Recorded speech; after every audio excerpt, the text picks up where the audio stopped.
I think it's an honor to be able to be with people during that last stage of their journey.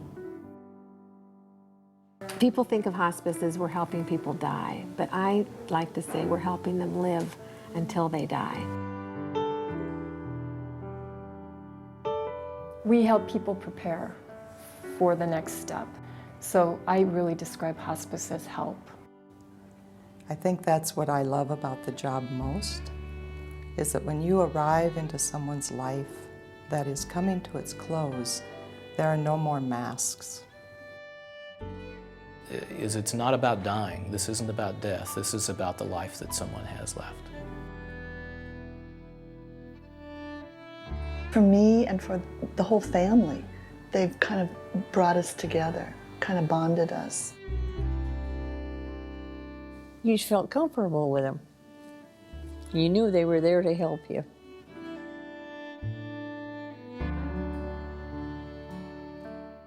Well, good morning. It's 9:30 on Thursday morning, and I'm off for a hospice trip to go and visit one of my clients named Hannah. We're going to go see Dorothy Peterson, who has lymphoma. She's 90, 91, something like that. I'm on my way to visit Jean Funk. She's just a real joyful, fun person who talks very openly. It's me, Jean. It's Ruth. Hi, Ruth. How you doing? You look great. Love you. Look what I bought for you. We're going to have some mushrooms here pretty quick. Oh, wonderful. I'm Derek Pollock-Haney. I'm a hospice volunteer. I've known Hannah for almost 2 years now. The first time that I met her, was immediately assaulted by 16 cats. Hannah is seeking friendship and joy in her life, and she does that through her church and through the hospice volunteers that go and help. When a person is sharing the last few moments that they have on this earth with you, that's quality time. You know, you don't get to take it back and try it over again, and what you see is what you get. Well, Hospice of Spokane is about serving terminally ill patients and families in our community. Where is she, do you think, in her whole disease process? You know, the comprehensive care that people need at the end of life is physical, it's psychosocial, emotional, and spiritual. Her husband Leo is primary caregiver. That care conference is that group of people who come at the same time each week, every week, and talk about the patients that they're caring for. We don't look at just the physical, that we look at all the other aspects of somebody's life and support the whole person and the whole system. It's truly like being born. I mean, there's a subspecialty of medicine that's there when you're born, and everyone anticipates they have a right to that care. Well, there's the same subspecialty of medicine that's there as you end your life, and everyone has a right to that.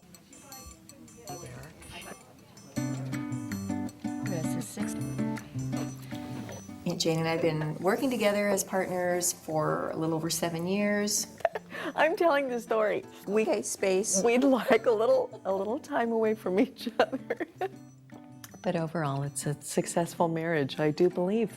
That blue house is our destination. Yeah, it's slippery, slippery, slippery.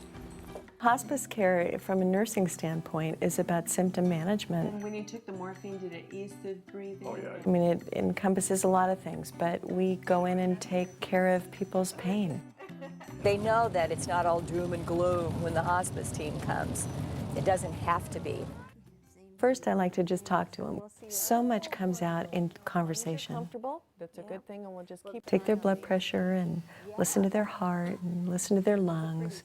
It really is about comfort care. Comfort care takes a look at the whole package, and it's not only the body, but it's the spirit, it's the mind, it's the relationships, it's everything. On this group, this is my son. So with that, Jane is taking care of one set of needs, and I'm looking at something else, and eventually they're going to intertwine and they'll work together well. I have a different focus as a social worker. You're the daughter. You've got to be the daughter. And we can be the professionals. Because of what we do and our expertise and experience, we can help educate them. I think a huge chunk of what we both do is education. We see a tremendous amount of courage in people daily, and that courage looks different in every situation. I would say some of the misconceptions about hospice care, that it's only for people with cancer and that it's only for elderly people. Hospice of Spokane cares for patients of all ages, from newborn babies all the way through folks in their 90s and 100s. It's like some big arms engulf you, and you feel very safe and comfortable and relaxed. That's the most common feedback that we get on the family satisfaction survey is, we wish we would have known about you guys sooner. You know, I think the biggest misconception about hospice is that you can't have hope, that hospice and hope are incompatible. And I think in a lot of ways, hospice is all about hope. It's about maximizing quality of life for that time that someone has left. It's like, how do you want to spend this very important time? And with whom? And let's help make that happen. And we have some incredible stories. My name is Susie Michaelick, and I'm a volunteer with hospice with my friend Ranger. We're going to go see Miss Dorothy. Miss Dorothy really looks forward to these visits. As soon as she saw him, she reached out with both arms and she said, "Oh, there's my dog!" Did you come to see me? Yes, he did. Yes, he did. He's so big. He's completely decked out. She has her own way of having a conversation with him. I am a volunteer chaplain with Hospice of Spokane. Usually people have asked to see us, and the social workers are the ones who make those referrals. Good to see you. Good to see you. We really want to be chaplains who can minister to anyone. There's a wide gamut of faith and beliefs that people present to us. We have people who have never had anything to do with the spiritual, have just downplayed that their whole life. We don't go in as chaplains and are trying to change them or try and convert them or try to move them into our way of thinking. That's absolutely not what we're doing. But we do want to find out where they are on that path. Oftentimes people equate the word chaplain with religion, and not all people want that. So part of our role is to teach that we are available for whatever the need might be. She loves you. Amen.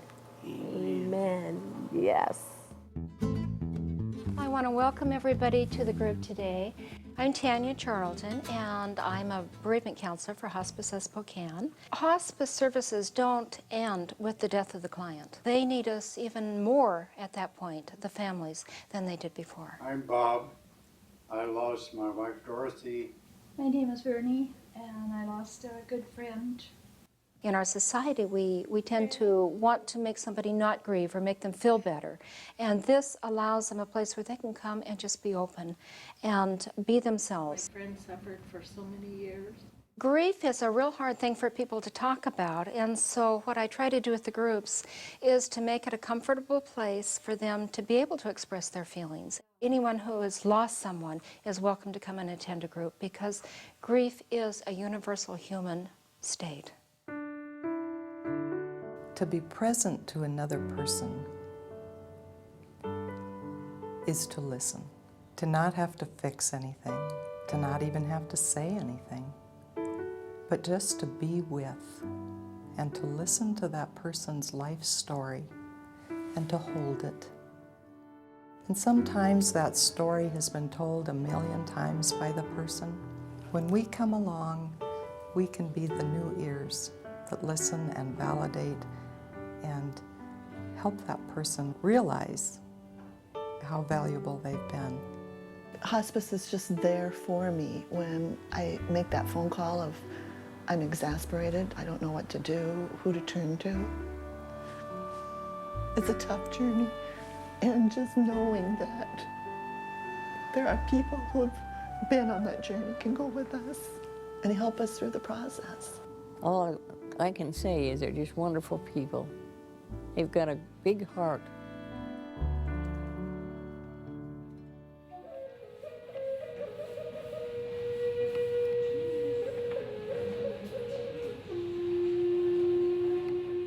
The hospice house is really a dream that Hospice of Spokane has had for a long time. And it's a place where dying patients and their families can be cared for in a loving, home-like environment, surrounded by caregivers who are expertly trained in caring for their needs. My name is Cheryl, and I'm one of the cooks here at Hospice House. Well, today I'm making a cake with lemon pudding and chocolate frosting.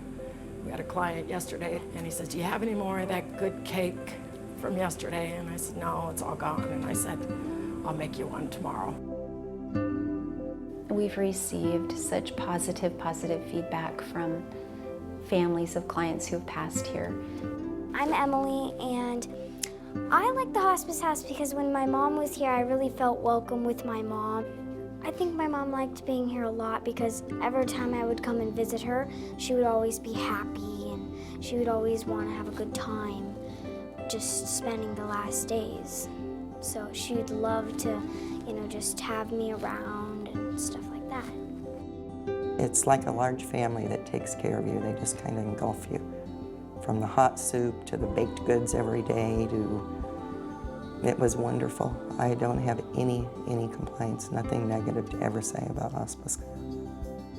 So the journey is the sacred ground that we walk with people to be part of their journey, and then they become part of ours.